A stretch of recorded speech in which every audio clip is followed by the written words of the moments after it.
পশ্চিমবঙ্গের ভোটের ঢাকে কাঠি অনেক আগেই পড়ে গেছে। ইতিমধ্যেই সব পক্ষই তাদের প্রার্থীদের নাম ঘোষণা করেছে এবং করছে। বেশিরভাগ কেন্দ্রেই প্রচারে নেমে পড়েছেন ব্যাটল অফ বেঙ্গলের সৈনিকরা। রাজ্যের শাসক দল তাদের নির্বাচনী ইস্তেহারও প্রকাশ করে দিয়েছে। সব মিলিয়ে মধ্যপ্রাচ্যের যুদ্ধকে কিন্তু এই মুহূর্তে পেছনে ফেলে দিয়েছে বঙ্গযুদ্ধ। বাংলার বাসে, ট্রামে, ট্রেনে, অলিতে গলিতে এখন একটাই আলোচনা, একটাই প্রশ্ন, কি হবে এবার? তবে এর সবচেয়ে বেশি আলোচনার কেন্দ্রবিন্দুতে রয়েছে যে বিধানসভা কেন্দ্রটি, তা হলো ভবানীপুর। দক্ষিণ কলকাতার এই কেন্দ্রটিতে এবার বিগ ফাইট, কারণ এই কেন্দ্রের একদিকে রয়েছেন তৃণমূল কংগ্রেসের সুপ্রিমো মমতা বন্দ্যোপাধ্যায়, আবার অন্যদিকে রয়েছেন বিরোধী নেতা বিজেপির শুভেন্দু অধিকারী। 2021 সালে যে লড়াই নন্দীগ্রামে লক্ষ্য করা গিয়েছিল, এবার সেই লড়াই হতে চলেছে ভবানীপুরে।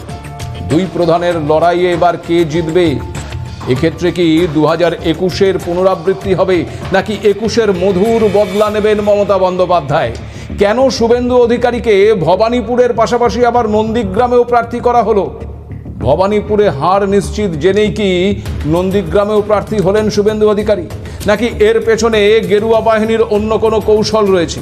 গোটা রাজ্যের পাশাপাশি ভবানীপুর কেন্দ্রের ভোটে এবার SIR কতটা প্রভাব ফেলবে? পাল্টা কি স্ট্র্যাটেজি নিচ্ছে তৃণমূল কংগ্রেস? এই সব মিলিয়ে শুধু পশ্চিমবঙ্গে নয়, বলা ভালো গোটা দেশের নজর এই ভবানীপুর কেন্দ্রের দিকে।